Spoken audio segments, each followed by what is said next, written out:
What's going on, guys? This is Miasin and welcome to OCG Metagame Breakdown number 3. Things have finally changed. Tearlaments is no longer the best deck. Ha! That's such a good one! Yeah, no, ISHIZU Tearlaments is obviously still the best deck, but at the same time, it is true that things have finally changed because, as you can see, there is a new monster in the thumbnail of the Metagame Breakdowns. It's no longer 2 ISHIZU monsters. There's actually a new challenger now. Yes, it's crazy. And that deck is Kashtira, pure Kashtira, because of Photon Hypernova that actually introduced new broken support that really does make the deck tier 1. So when I made that Kashtira combo video and deck profile, I wasn't overhyping anything. You know, it really is a tier 1 anti-meta deck that can play a lot of nasty floodgates. It can play D-Shifter as well. So yeah, this deck is absolutely nasty, and I'm going to obviously explain everything in detail as soon as I let you know that this is a breakdown on 52 top-performing decks from 12 tournaments that were held during the span of 2 freaking days. That's it, that's all. In Japan and mainland China, that's it. It really is nothing, so it's a very... It's still a pretty big sample size considering the fact that it was only 2 days, because if it was like 2 weeks, it could have been like pretty... I mean, it would have been like even better, honestly, but this is still a very good starting point. Now, the fact that Tearlaments is slightly, you know, better than it was before doesn't really change anything. It just, you know, improved by 4%. This is meaningless. I can probably imagine Kashtira getting a much higher representation in the coming weeks. But anyways, before this video starts, make sure you like and subscribe. Check me out on Twitch and Instagram. Oh my god, I have no idea why I'm messing up so bad. And now let's get right into it. Alright, so 27 Tearlaments, 19 of them are playing ISHIZU Kashtira Tearlaments. So now they're actually playing Kashtira cards. And again, I'm going to be explaining that very soon. And then 7 of them are not even playing with ISHIZU, and only 1 of them is playing without Kashtira cards. That is crazy. So, ironically, there are more people who are playing, you know, with Kashtira, but without ISHIZU than the other way around. If that makes any sense. Yes, it does, but whatever. I mean, I am still losing brain cells.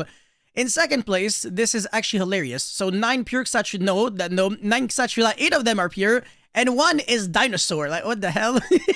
Where's the synergy? I mean, no comprendo. Anyway, Spiral, this is meaningless. I mean, it doesn't mean that Spiral is like a top tier performer. It just means that a lot of people played it.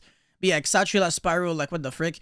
This doesn't exist in the TCG. Like, the deck literally is unplayable because Master Plan is banned. And then Flunderies, Splight Gishki, which is actually hilarious. Freaking Gishki, bro. Anyways, Bisted, Thunder Dragon, really cool. Code Talker, Mathmeg, Dragon Maid, Thunder Dragon, Bisted. Eldritch, Lawnwing, Tearlaments, Thunder Dragon, Punk Bisted, Labyrinth. I think we're always going to see those kind of decks, like, in every metagame breakdown at 1. Plunder Patrol, wow, people are playing that deck even in the OCG, that's nuts. Spellbook, Draco Slayer, Endymion Zephyra, wow, Jesus. And Splight Trabrigade, another very nice deck that does exist in the TCG. And I want to say, in the OCG, it's not really like that nerfed.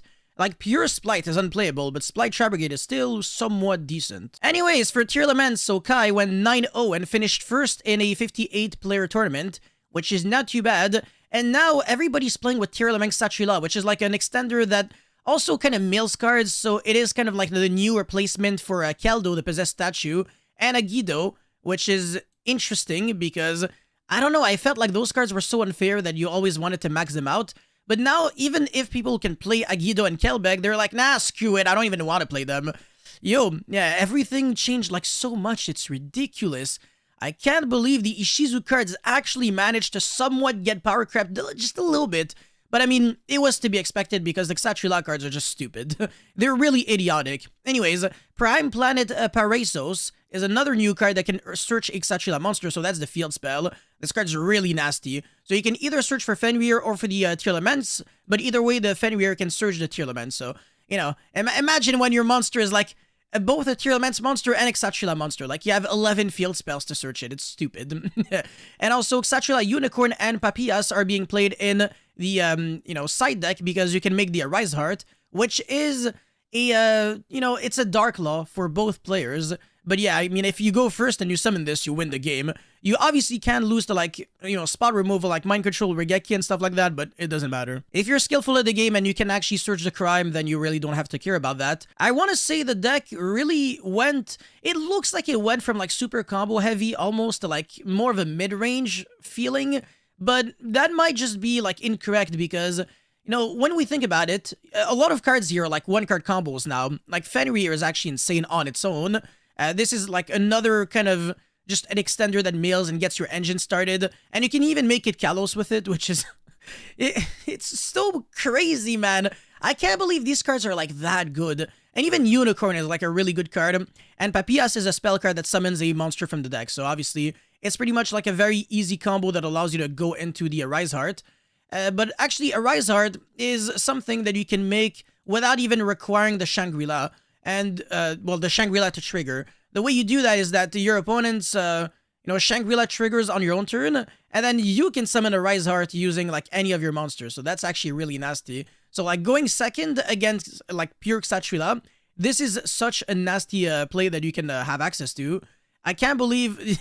yeah, I can't believe, like, the freaking insanity of mirror matches moving forward. It's gonna be so stupid. Like, your opponent literally sets you up, like, sets up your condition. Like, imagine if Thunder Dragons...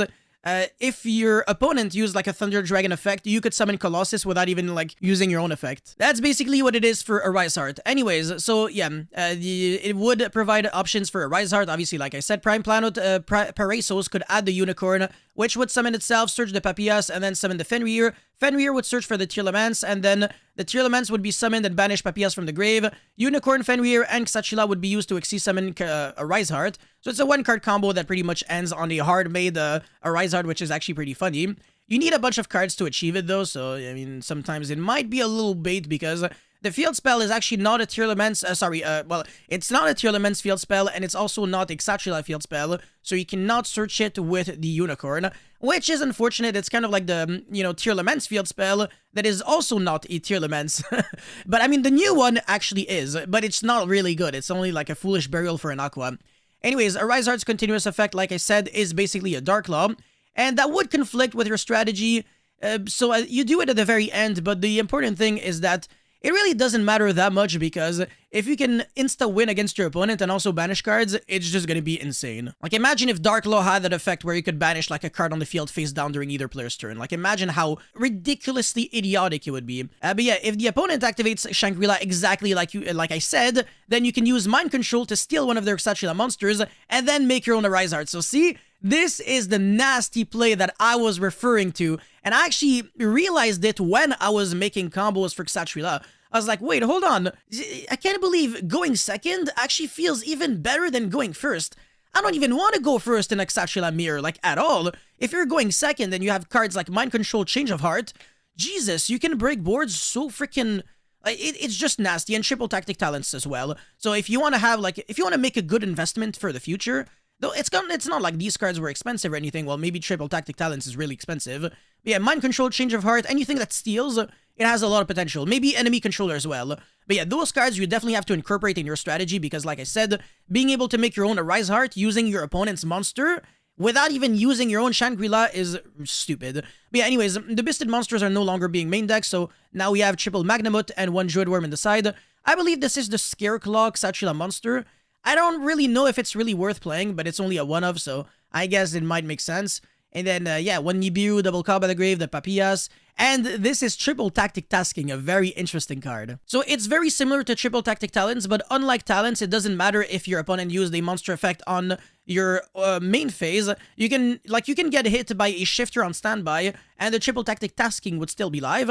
And basically, you can search your deck for any normal spell card or normal trap card and set it. However, if your opponent controlled a monster on activation, you can actually search it instead, and if you search it, you can use the normal spell card that you search. However, if you set it, then you can't use it that turn. So you're gonna have to wait a full turn. So going second, you can search like Dark Ruler No More and stuff like that. So it's really cool, and you can also search, speaking of the devil, Mind Control and Change of Heart. So this card is a really nice board breaker.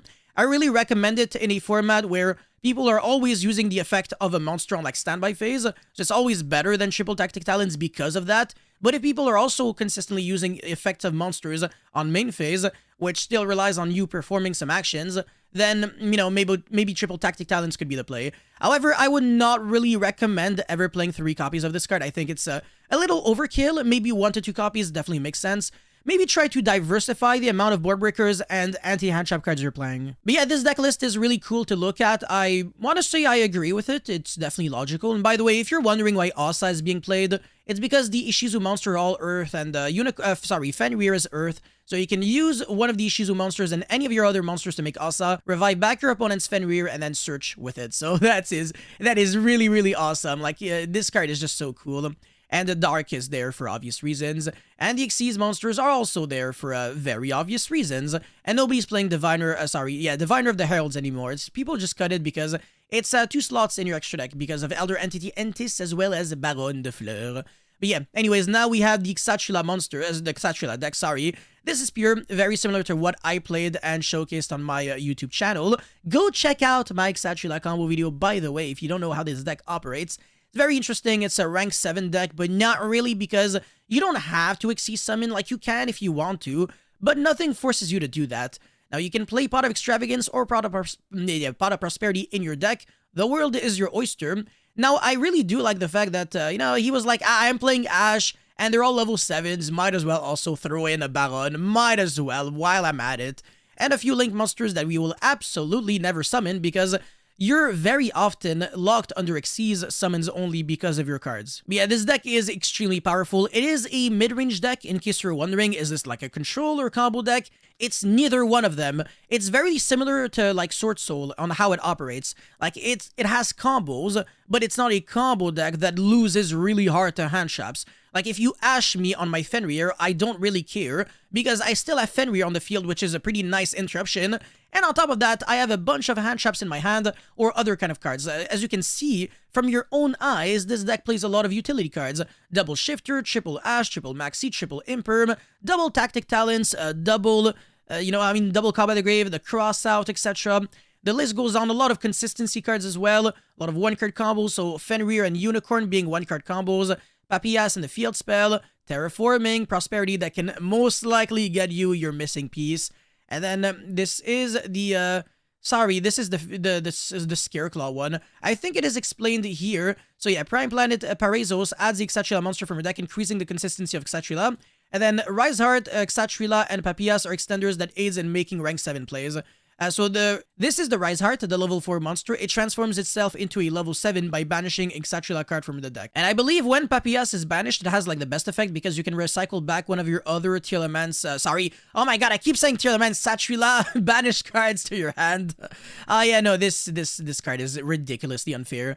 It's like it's an emergency teleport and like a recycle back. Like what more could you ask for? And then the Birth is a continuous spell that revives back any Kashtira monster from the grave or the banished. Well, any non-Xyz, if I recall correctly, once per turn. And also, you can normal summon your Kshatrilas without tribute summoning. So yeah, they're level 7, sure, but it doesn't matter when you can summon a bunch in one turn. Really, really nasty. This deck is beautiful to look at. If you love decks that are, pretty cool, pretty fun to play, pretty explosive, but not, they don't take too many of your brain cells, this is probably the way to go. And also, if you've played Sword Soul in the past and stuff like that, I also recommend that because it's very similar on how it operates. But yeah, everything else that, I think Akira is saying here are things that I mentioned. So Rise Heart is a new threatening monster that is basically like a Dark Law. So every card basically gets banished instead of being sent to the grave, which is insane against decks like Tearlaments. And Kshatrila could also run D-Shifter to disrupt the opponent, and at the same time, it enables a Kshatrila spell or trap card effect to be activated when they are banished.